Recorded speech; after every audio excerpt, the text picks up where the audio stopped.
সন্দেহজনক বস্তু পরিহার করতে হবে। হাদিস 2628 হযরত নুমান ইবনে বশীর রাদিয়াল্লাহু আনহু বলেন, রাসূলুল্লাহ সাল্লাল্লাহু আলাইহি ওয়াসাল্লাম বলেছেন, হালাল সুস্পষ্ট এবং হারাম সুস্পষ্ট, আর উভয়ের মধ্যে সন্দেহজনক কিছু বস্তু রয়েছে, সেগুলো সম্পর্কে অনেকে সিদ্ধান্ত নিতে পারে না। এরূপ ক্ষেত্রে যে ব্যক্তি সন্দেহ বস্তুকে পরিহার করে চলবে, তার দিন এবং মান সম্মান পাক সাফ থাকবে। পক্ষান্তরে যে ব্যক্তি সন্দেহ কাজে লিপ্ত হবে, সে অচিরে হারাম কাজে লিপ্ত হয়ে পড়বে। যেমন যে রাখাল তার পশুপালকে নির্দিষ্ট এলাকা সীমার ধরে চড়াবে, খুব সম্ভবত তার পশু নিষিদ্ধ এলাকার ভিতর মুখ ঢুকিয়ে দেবে। তোমরা স্মরণ রেখো, প্রত্যেক বাদশাহ নিজ পশুপালের চারণ ভূমি বানিয়ে রাখেন। তদ্রূপ সকল বাদশাহ আল্লাহ তাআলার চারণ ভূমি তার হারাম বস্তুকে সমূহকে নির্ধারিত করে রেখেছেন। সাবধান, মানব দেহের ভিতরে একটি মাংসপিণ্ড আছে, যা সঠিক থাকলে সমগ্র দেহ সঠিক থাকবে, আর তার বিকৃতি ঘটলে সারা দেহে বিকৃতি ঘটবে। সাবধান, সে মাংসপিণ্ডটি হলো জ্ঞানের আধার, অন্তঃকরণ। বুখারী মুসলিম।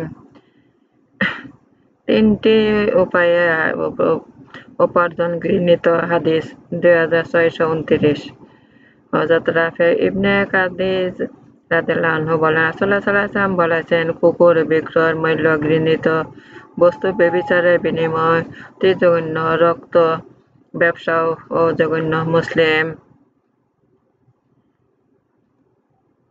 নিজের কষ্টার্জিত উপার্জন হালাল। হাদিস 2630 হযরত মেকদাম ইবনে মাদি কারার রাদিয়াল্লাহু আনহু বলেন, রাসূলুল্লাহ সাল্লাল্লাহু আলাইহি ওয়াসাল্লাম বলেছেন, কারো জন্য নিজের হাতের উপার্জন অপেক্ষা উত্তম আহার খাদ্য আর নেই। আল্লাহর নবী দাউদ আলাইহিস সালাম নিজের হাতে উপার্জন খেতেন। বুখারী।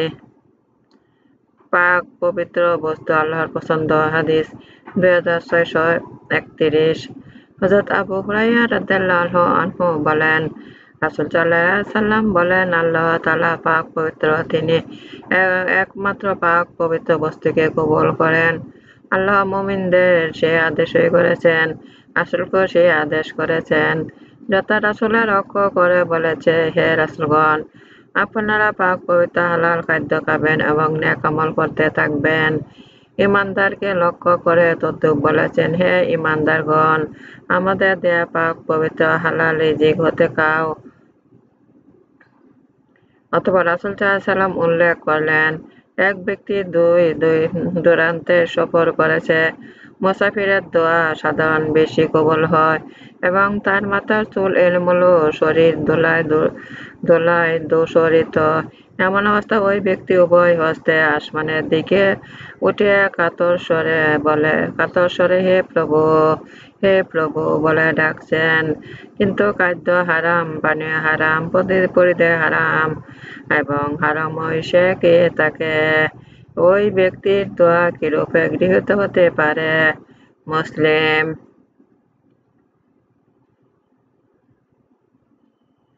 এমন যুগ আসবে যখন মাল হারাম হবে। হাদিস 2632 হযরত আবু হুরায়রা রাদিয়াল্লাহু আনহু বলেন, রাসূলুল্লাহ সাল্লাল্লাহু আলাইহি ওয়াসাল্লাম বলেছেন, মানুষের সম্মুখে এমন এক যুগ আসবে যে কেউ পরোয়া করবে না কি উপায়ে মাল লাভ করলো, হারাম উপায় না হালাল উপায়। বুখারী। হারাম সম্পদ দান করা যায় না। হাদিস 2633 হযরত আব্দুল্লাহ ইবনে মাসউদ রাদিয়াল্লাহু আনহু থেকে বর্ণিত, রাসূল সাল্লাল্লাহু আলাইহি ওয়াসাল্লাম বলেছেন, যে কোনো বান্দা হারাম উপার্জিত অর্থ দান খয়রাত করলো, তা কবুল হবে না। তার নিজের কাজে ব্যয় করলে বরকত লাভ হবে না, আর ওই ধন তার উত্তরাধিকারীদের জন্য রেখে গেলে তার জন্য দোজখেও পুঁজি হবে। আল্লাহ তাআলা মন্দের দ্বারা মন্দ কাটেন না, অর্থাৎ হারাম মাল দান করা গুনাহ মাফ করে না। ভালো দ্বারা মন্দ কেটে থাকেন এবং হালাল মাল দান করায় গুনাহ মাফ করেন, কালাপকে বিতাড়িত করতে পারেন। আহমদ সরে সুন্নাহ। সুদ 3টি বিক্রয় চিত্রকর্ম সম্পূর্ণ নিষেধ। হাদিস 2636। হযরত আবু জুহাইফা রাদিয়াল্লাহু আনহু বলেন, রাসূলুল্লাহ সাল্লাল্লাহু আলাইহি ওয়াসাল্লাম নিষেধ করেছেন রক্ত বিক্রয় বিনিময় হতে, কুকুরের বিক্রয় মূল্য হতে, ব্যভিচারের জেনার বিনিময় হতে। তিনি নালত করেছেন সুদ গ্রহীতা প্রতি, সুদদাতার প্রতি।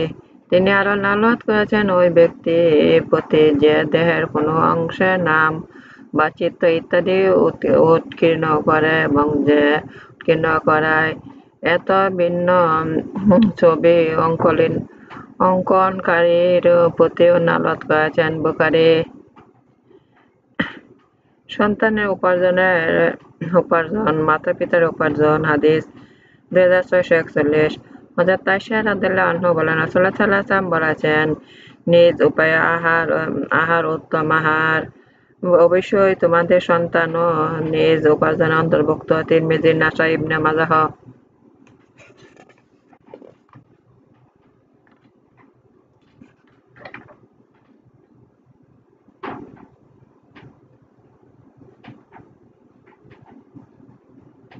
মদ বিষয়ে আল্লাহর নালত। হাদিস 2642। হযরত ইবনে ওমর রাদিয়াল্লাহু আনহু বলেন, রাসূলুল্লাহ সাল্লাল্লাহু আলাইহি ওয়াসাল্লাম বলেছেন, আল্লাহ তাআলার নালত মদের উপর, মদ পানকারীর উপর, যে মদ পান করায় তার উপর, মদ বিক্রেতার উপর, মদ ক্রেতার উপর, মদ প্রস্তুতকারীর উপর, মদের ফরমায়েশের দাতার উপর, মদ বহনকারীর উপর, যার প্রতি বহন করা হয় তার উপর। আবু দাউদ ও ইবনে মাজাহ। কুকুর বিক্রি করা গানের উপার্জন অবৈধ। হাদিস 2644। হযরত আবু হুরায়রা রাদিয়াল্লাহু আনহু বলেন, রাসূলুল্লাহ সাল্লাল্লাহু আলাইহি ওয়াসাল্লাম নিষেধ করেছেন কুকুরের বিক্রয় মূল্য হতে এবং গানের উপার্জন হতে সরে সুন্নাহ। ভালো কাজ অন্তর সঠিক থাকবে। হাদিস 2646। হযরত হুয়াবেশা ইবনে মাবদ রাদিয়াল্লাহু আনহু হতে বর্ণিত, এক রাসূল সাল্লাল্লাহু আলাইহি ওয়াসাল্লাম তাকে লক্ষ্য করে বললেন, হে হুয়াবেশা, তুমি এসেছো ভালো ও মন্দ সম্পর্কে জিজ্ঞেস করার জন্য? আমি আরজ করলাম, হ্যাঁ তাই। নবী বললেন, তখন রাসূল সাল্লাল্লাহু আলাইহি ওয়াসাল্লাম নিজের হাতকে মুষ্টিবদ্ধ করে তার বুকে মারলেন এবং বললেন, তোমার মনকে জিজ্ঞেস করো, তোমার অন্তরকে জিজ্ঞেস করো। এই কথা 3বার বলার পর বললেন, ভালো ও নেক কাজের মন স্থির থাকবে, অন্তর শান্ত দ্বিধামুক্ত থাকবে। মন্দ গুনাহের কাজে মনে খটকা লাগবে, অন্তর দ্বিধা সংশয় সৃষ্টি হবে। যদি জনগণ তার পক্ষে মত প্রকাশ করে, আহমদ ও দামেরি। গুনাহ কাজ থেকে এড়িয়ে চলা উচিত। হাদিস 2647। হযরত আতিয়া সাদি রাদিয়াল্লাহু আনহু বলেন, রাসূলুল্লাহ সাল্লাল্লাহু আলাইহি ওয়াসাল্লাম বলেছেন, কোনো বান্দা মুত্তাকি পরহেজগার শ্রেণীভুক্ত হতে পারে না যতক্ষণ না সে গুনাহ কাজ থেকে বেঁচে থাকার উদ্দেশ্য গুনাহহীন কাজকেও এড়িয়ে চলে। তিরমিজি ও ইবনে মাজাহ। হালাল রোজগার করা ফরজ। হাদিস 2650। হযরত আব্দুল্লাহ ইবনে মাসউদ রাদিয়াল্লাহু আনহু বলেন, রাসূলুল্লাহ সাল্লাল্লাহু আলাইহি ওয়াসাল্লাম বলেছেন, অন্যান্য ফরজের ন্যায় হালাল কামাই ব্যবস্থা গ্রহণ করাও একটি ফরজ। বাইহাকী, শুআবুল ঈমান। রোজগারের পথ পরিবর্তন করা উচিত নয়। হাদিস 2656। হযরত নাফি রাদিয়াল্লাহু আনহু বলেন, আমি সিরিয়া ও মিশরে ব্যবসা মাল চালান দিতাম, এবার আমি ইরাকে মাল চালান দিলাম।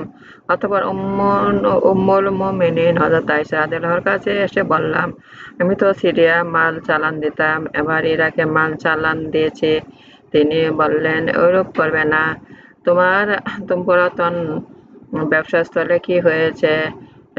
আমি রাসূল সাল্লাল্লাহু আলাইহি ওয়াসাল্লামকে বলতে শুনেছি, তোমাদের কারো রিজিক আল্লাহ তাআলা এক সূত্রে দিতে থাকলে যতদিন না তা অচল বা অসুবিধাজনক হয়ে যায় তাকে ত্যাগ করতে নেই। আহমদ ও ইবনে মাজাহ।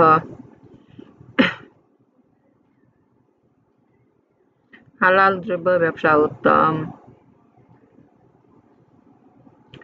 হাদিস 2654। হযরত রাফি ইবনে কাদিজ রাদিয়াল্লাহু আনহু বলেন, একদা জিজ্ঞেস করা হলো রাসূল সাল্লাল্লাহু আলাইহি ওয়াসাল্লাম কোন প্রকার উপার্জন উত্তম? রাসূল সাল্লাল্লাহু আলাইহি ওয়াসাল্লাম বললেন, হাতের কাজ এবং হালাল ব্যবসা উপার্জন। আহমদ। কোরআন লিখিত মজুরি নেওয়া জায়েজ আছে। হাদিস 2653। হযরত ইবনে আব্বাস রাদিয়াল্লাহু আনহু থেকে বর্ণিত, তার কাছে জিজ্ঞেস করা হলো কোরআন শরীফ লেখার মজুরি পয়সা নেওয়া সম্পর্কে। তিনি বললেন, তাতে কোনো দোষ নেই। তারা তো অক্ষরসমূহ নকশা অঙ্কন করে নিজ হাতে উপার্জন করে, কে তাকে রদিন? জ্যোতিষীদের উপার্জন হারাম। হাদিস 2657। হযরত আয়েশা রাদিয়াল্লাহু আনহা বলেন, আবু বকর রাদিয়াল্লাহু আনহু এর একটি গোলাম ছিল। সে তার জন্য রোজগার করত। তিনি তার উপার্জন খেতেন। একদা সে তার বস্তু নিয়ে এলো। আবু বকর খাইলেন। গোলাম তাকে বলল, আপনি জানেন ইহা কিভাবে উপার্জিত? আবু বকর জিজ্ঞেস করলেন, এটা কিভাবে উপার্জিত? সে বলল, ইসলাম। পূর্বের সময়ে আমি এক ব্যক্তির এক গণনা করেছিলাম, অথচ আমি গণনার কাজও জানতাম না। আমি তার বান করে ওই ব্যক্তিকে ঠকিয়েছিলাম মাত্র। ওই ব্যক্তির সঙ্গে আজ আমার সাক্ষাৎ হলো। সে আমাকে সেই গণনা কাজের বিনিময়ে একটি বস্তু দান করেছেন। আপনি তাই খেয়েছেন। একথা শোনা মাত্র আবু বকর গলার ভিতর আঙুল ঢুকিয়ে পেটে সমুদ্র বমি করে ফেলে দিলেন। বুখারী। পাওনাদার প্রতি সহনশীল থাকতে হবে। হাদিস 2658। হযরত জাবির রাদিয়াল্লাহু আনহু বলেন, রাসূল সাল্লাল্লাহু আলাইহি ওয়াসাল্লাম বলেছেন, আল্লাহ রহমত করুক ওই ব্যক্তির প্রতি যে সহনশীল হয় বিক্রয়ের ক্ষেত্রে, ক্রয়ের ক্ষেত্রে এবং প্রাপ্য ওয়াসিলের তাগাদা করার ক্ষেত্রে। বুখারী।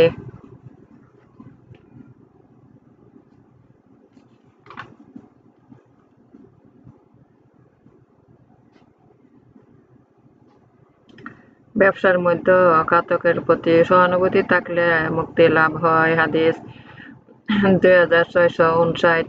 হযরত হুযায়ফা রাদিয়াল্লাহু আনহু বলেন, রাসূলুল্লাহ সাল্লাল্লাহু আলাইহি ওয়াসাল্লাম বলেছেন, তোমাদের পূর্ববর্তী উম্মতে এক ব্যক্তির কাছে মালাকুল মউত রূহ কবজ করার জন্য উপস্থিত হলেন। তাকে জিজ্ঞেস করা হলো, সে কোন বিষয়ে নেক আমল করেছে কি? সে বলল, আমার স্মরণ নেই। বলা হলো, চিন্তা করো। অথবা সে বলল, ঐরূপ কোনো কাজ স্মরণ আসে না, একটি কাজ ব্যতীত, যে দুনিয়ার জীবনে আমি লোকদের সঙ্গে ব্যবসা করতাম। ব্যবসার ক্ষেত্রে আমি লোকদের প্রতি সহানুভূতি প্রদর্শন করতাম। আমি আর ঘাতক ধনী হলেও আমি তাকে সময় সময় দান করতাম। আর ঘাতক যদি গরিব হয় তবে আমি তাকে আমার প্রাপ্য মাফ করে দিতাম। ওই আমলের বদৌলতে আল্লাহ তাআলা ওই ব্যক্তিকে বেহেশতে দান করেছেন। বুখারী ও মুসলিম। মুসলিমের এক বর্ণনা, সাহাবী উকবা ইবনে আমের রাদিয়াল্লাহু আনহু আবু মাসউদ আনসারী থেকে বিরল উক্ত বিবরণ বর্ণিত আছে যে তাতে উল্লেখ আছে, ওই ব্যক্তির উক্তির পর আল্লাহ তাআলা ফেরেশতাদেরকে আদেশ করলেন, আমার ওই বান্দার প্রতি তোমরা ক্ষমা ও সহানুভূতি প্রকাশ করো। অধিক কসম করা উচিত নয়। হাদিস 2660। হযরত আবু কাতাদা রাদিয়াল্লাহু আনহু বলেন, রাসূলুল্লাহ সাল্লাল্লাহু আলাইহি ওয়াসাল্লাম বলেছেন, ব্যবসার মধ্যে অধিক কসম না। কসম খাওয়া হতে সতর্ক থাকো। তার দ্বারা মাল বেশি বিক্রি হয় কিন্তু বরকত বিনষ্ট হয়ে যায়। মুসলিম।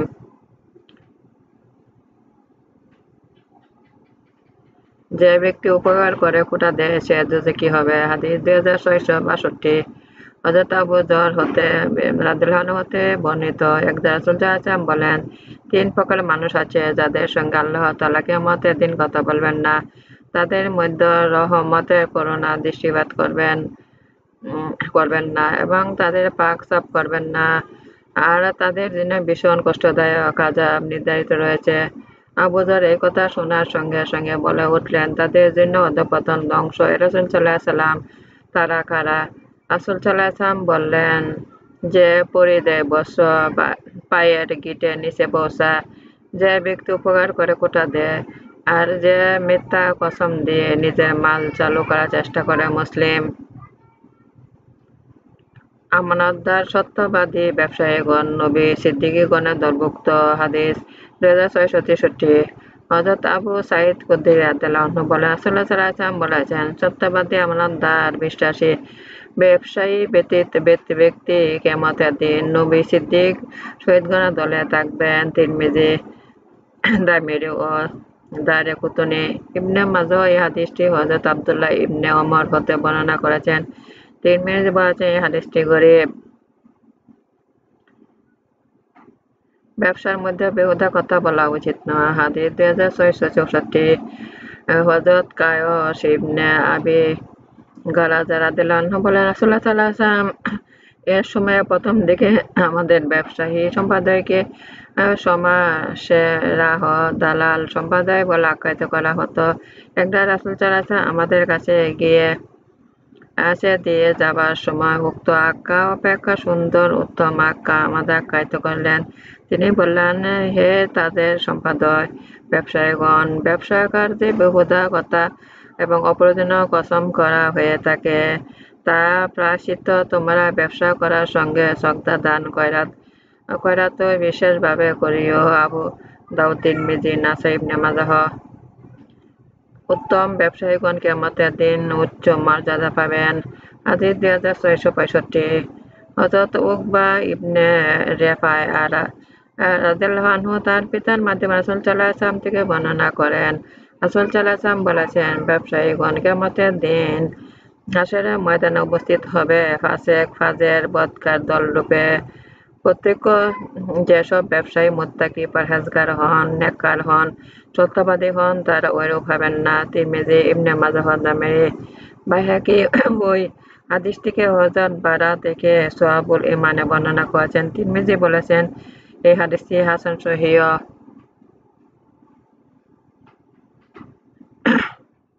ক্রয় বিক্রয় সময় বলতে হয়, ধোঁকা দেবেন না। হাদিস 2687। হযরত ইবনে ওমর রাদিয়াল্লাহু আনহু থেকে বর্ণিত, তিনি বলেছেন, এক ব্যক্তি নবী সাল্লাল্লাহু আলাইহি ওয়াসাল্লামের কাছে আরজ করলেন, আমি ক্রয় বিক্রয় করলে ঠকে যাই। নবী সাল্লাল্লাহু আলাইহি ওয়াসাল্লাম তাকে বললেন, ক্রয় বিক্রয়কালে তুমি বলে দেবে, ধোঁকা দেবেন না। আমার অবকাশ থাকলে ক্রয় বিক্রয় প্রত্যাখ্যান করার।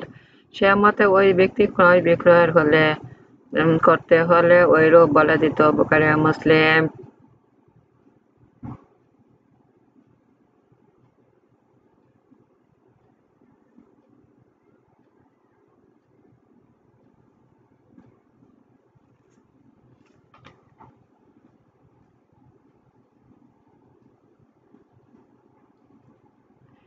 বিনিময়ের পরিমাণ সঠিক হতে হবে। হাদিস 2672।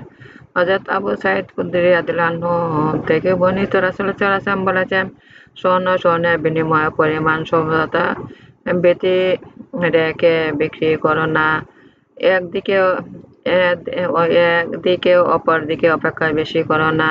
রূপা রূপার বিনিময়ের পরিমাণ সমতা ব্যতি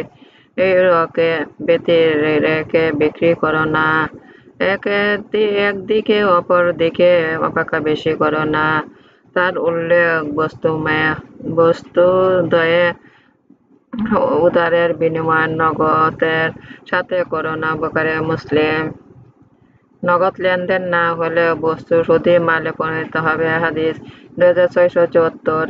হযরত উমর রাদিয়াল্লাহু আনহু বলেন, রাসূলুল্লাহ সাল্লাল্লাহু আলাইহি ওয়াসাল্লাম বলেছেন, স্বর্ণের বিনিময় স্বর্ণের সাথে যদি উভয় পক্ষ হতে নগদ লেনদেন না হয়, তবে তা সুদ বিনিময় হবে। রূপার বিনিময় রূপার সাথে যদি উভয় পক্ষ হতে নগদ লেনদেন না হয়, তবে তা সুদী লেনদেন হবে। দ্রব্যের বিনিময় দ্রব্যের সাথে যদি উভয় পক্ষ হতে লেনদেন না হয়, তবে তা সুদ লেনদেন হবে। কুরমা বিনিময়ে কুরমার সাথে যদি উভয় পক্ষ নগদ লেনদেন না হয়, তবে সুদী লেনদেন হবে। বুখারী ও মুসলিম। কিসে সুদ হয়, কিসে হয় না। হাদিস 2677। হযরত আবু সাঈদ খুদরি রাদিয়াল্লাহু আনহু বলেন, রাসূলুল্লাহ সাল্লাল্লাহু আলাইহি ওয়াসাল্লাম বলেছেন, স্বর্ণের বিনিময়ে রূপা, স্বর্ণের বিনিময়ে রূপা, রূপার বিনিময়ে গম, গমের বিনিময়ে যব, যবের বিনিময়ে কুরমা। কোরমার বিনিময়ে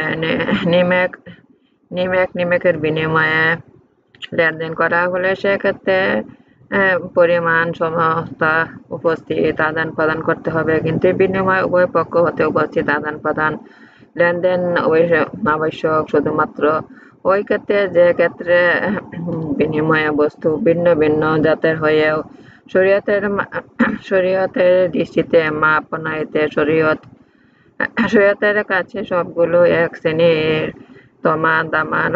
দামার মাপ শ্রেণীভুক্ত। তদ্রূপ স্বর্ণ ও রৌপ্য ভিন্ন ভিন্ন বটে, কিন্তু মাপ প্রণয়নে উভয়টি এক শ্রেণীর ভুক্ত, যথা নিক্তির মাপ শ্রেণীভুক্ত। সুতরাং গম যবের এবং কুরমার সাথে এবং স্বর্ণ রৌপ্যর সাথে বিনিময় করা হলে সেক্ষেত্রে পরিমাণ সমতা প্রয়োজন নেই, কিছু উভয় পক্ষ থেকে উপস্থিত আদান-প্রদান নগদ লেনদেন হতে হবে, নতুবা সুদী লেনদেন পরিগণিত হয়ে হারাম সাব্যস্ত হবে। স্বর্ণ রূপার সাথে গম যব কিংবা কুরমা বিনিময় হলে সেক্ষেত্রে পরিমাণ সমতা প্রয়োজন নেই, উভয় পক্ষে নগদ লেনদেনের প্রয়োজন নেই। আর সমজাতীয় দ্রব্যর বিনিময়ে যে ব্যক্তি বেশি গ্রহণ করবে সে সুদ লেনদেনকারী সাব্যস্ত হবে। মুসলিম। একই বস্তু পরিমাণে কম বেশি করা যাবে না। হাদিস 2679। হযরত আবু সাঈদ রাদিয়াল্লাহু আনহু থেকে বর্ণিত, একদা বেলাল রাদিয়াল্লাহু আনহু রাসূল সাল্লাল্লাহু আলাইহি ওয়াসাল্লামের কাছে বনী এক প্রকার কুরমা নিয়ে এল। রাসূল সাল্লাল্লাহু আলাইহি ওয়াসাল্লাম তাকে জিজ্ঞাসা করলেন, এই প্রকার কুরমা কোথায় হতে পেলে? তিনি বললেন, আমার কিনত খারাপ কুরমা ছিল, আমি তাদের দুইটি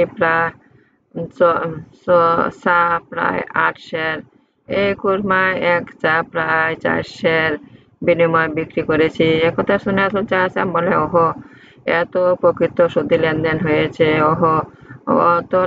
সুদী লেনদেন হয়েছে। এরূপ করো না, বরং তুমি এই কুরমা পরিমাণে বেশি দিয়ে কম পরিমাণে কুরমা লাভ করতে চাইলে মুদ্রার বিনিময়ে মন্দ কুরমা ভিন্নভাবে বিক্রয় করবে, অতঃপর সেই মুদ্রা কুরমা ক্রয় করবে। বুখারী ও মুসলিম।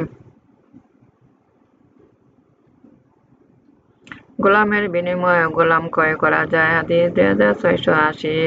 হযরত জাবের রাদিয়াল্লাহু আনহু থেকে বর্ণিত, এক ক্রীতদাস মদিনায় এসেছিল। সে হিজরত করে তার সব সময়ের জন্য মদিনা অবস্থান অবলম্বন করবে, এই অঙ্গীকার উপর রাসূল সাল্লাল্লাহু আলাইহি ওয়াসাল্লাম হস্তে দীক্ষা গ্রহণ করলেন। তার ক্রীতদাস হওয়া রাসূল সাল্লাল্লাহু আলাইহি ওয়াসাল্লাম এর কাছে প্রকাশ পায় নাই। ইতিমধ্যে ওই ক্রীতদাস মনিব রাসূল সাল্লাল্লাহু আলাইহি ওয়াসাল্লামের কাছে উপস্থিত হলো, তাকে নিয়ে যাওয়ার ইচ্ছা করলো। রাসূল সাল্লাল্লাহু আলাইহি ওয়াসাল্লাম অনুরোধ করলেন, ক্রীতদাসটি আমার কাছে বিক্রি করে ফেলো। সে মতে তিনি তাকে 200টি হাবাসী ক্রীতদাসের বিনিময়ে ক্রয় করে নিলেন। এই ঘটনার পর রাসূল সাল্লাল্লাহু আলাইহি ওয়াসাল্লাম কারো ঐরূপ দীক্ষা মঞ্জুর করতেন না, যতক্ষণ না তাকে জিজ্ঞাসা করতেন, তুমি ক্রীতদাস না মুক্ত। মুসলিম। আমার নামাজ, আমার উপাসনা, আমার জীবন, আমার মন সব আল্লাহর। আমি আল্লাহর কাছে আত্মসমর্পণ করেছি। হে আমার রব, আমাকে আল্লাহর আনুগত্য বানান, রাসূলের আনুগত্য বানান। আল্লাহর উপদেশ পালন করতে শক্তি দান করুন, দুনিয়া আখিরাতে কল্যাণ দান করুন, দোজখের অগ্নি হতে আমাকে রক্ষা করুন। আমার প্রিয় নবী হযরত মুহাম্মদ সাল্লাল্লাহু আলাইহি ওয়াসাল্লামের ওসিলা আমার জীবনের গুনাহ ক্ষমা করুন। আমার ভিডিওগুলো আপনাদের বেশি করে শেয়ার করুন, বেশি করে সাবস্ক্রাইব করুন। আল্লাহ আমার অভিভাবক, আল্লাহ আমার অভিভাবক, আল্লাহ আমার অভিভাবক, আল্লাহ আমার অবলম্বন, আল্লাহ আমার অবলম্বন, আল্লাহ আমার অবলম্বন।